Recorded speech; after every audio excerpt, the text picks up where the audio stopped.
But the second time, there was nothing else to fall back on. Now, it was not just about her, and now it was not about friends and what's fun and what's a trend. Now it became about, I have this person who now depends on me to take care of them, who depends and relies on me for their safety and their protection. It's a completely different ballgame.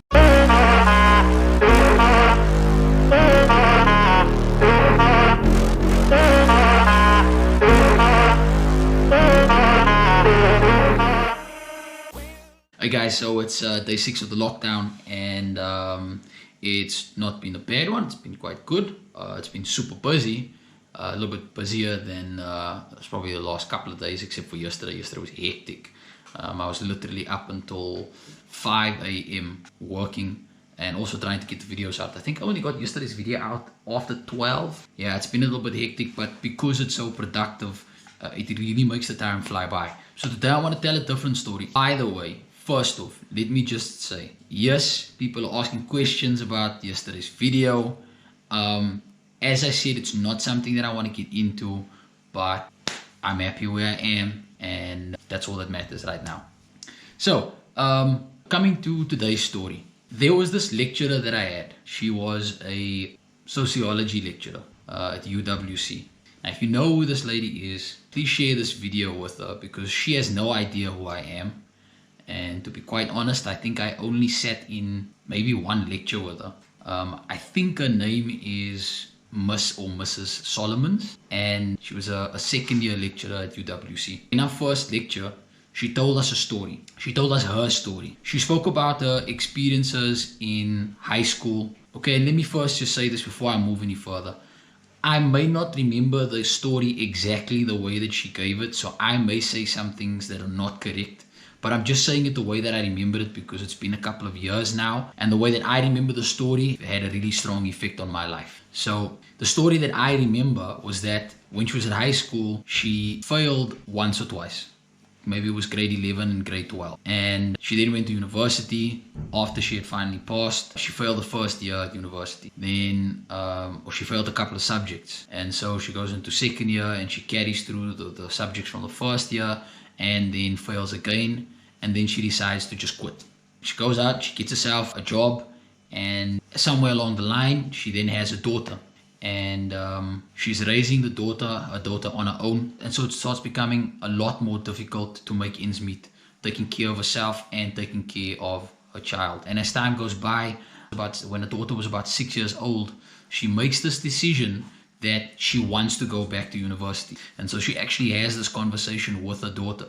She says to her, baby, I want to go and study again, but I don't know how I'm going to afford it. I don't know how I'm going to pay, the fees. And her daughter says to her, but mommy, you like to make pudding. So why don't you sell puddings to make the money? She borrows some money from her brother, and, she starts buying some ingredients, and she goes out and she starts selling these puddings. And it was at the time of the year, I think it was coming close to sort of like the end of the year, when there was a lot of markets and things happening, festive season and that kind of thing. And she goes out and she starts selling these puddings. And so by the start of the new year, she had made up the full amount that she needed to pay for that year's tuition fees. And then she said that was the first year and the only year that she paid for her study. Every other year after that, she worked so hard to get the best results that she possibly could, that each year after that, she never had to pay for her studies again. Everything was taken care of because of the results that she attained. Today, she's not only a lecturer, but she's also a writer, and I believe that she is an artist as well. And then she said the only difference between the person that she was the first time she went to university and the person she was the second time was that this time she was desperate. You see, the first time she went to university, it was kind of just because my friends are going and because it sounds cool and because it would be nice for me to get a qualification. There was no real desperation and drive behind why she was doing it.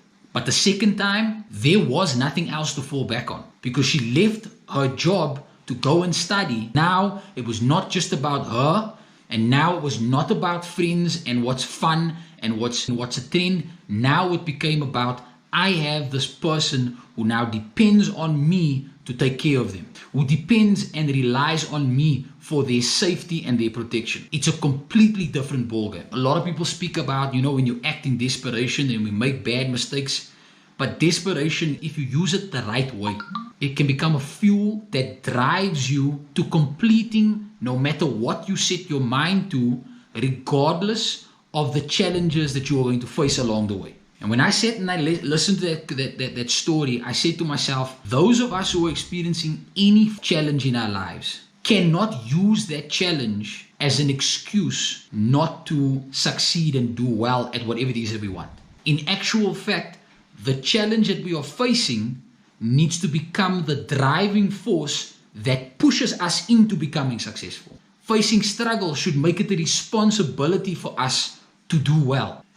You see, life is really difficult either way. Whether you choose the difficulty of working towards achieving a particular life that you want for yourself and for your family, or whether you choose the difficulty of saying it's too hard and I'm just going to take the easy route, and then experiencing the difficulty and hardships of not having worked hard enough or not having worked smart enough, whichever way you want to look at it. But the point is, it's really a choice of two difficulties. It's the difficulty of allowing yourself to continue going through the struggle that you are facing, or it's the difficulty of fighting against it and hoping and praying that things are going to change. One of two choices. The question is, which choice are you going to make?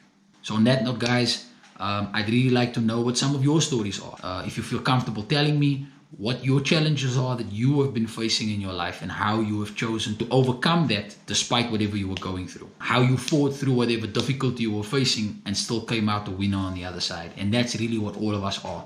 So many times people say, I can't do this anymore. I can't take it anymore. And then we go to sleep at night and the next morning we get up and we just do it again anyway. It's part of who we are. No matter what we go through, the truth is we can get up tomorrow and we can actually push on again. Hope you guys had a good day 6, and I will catch you tomorrow.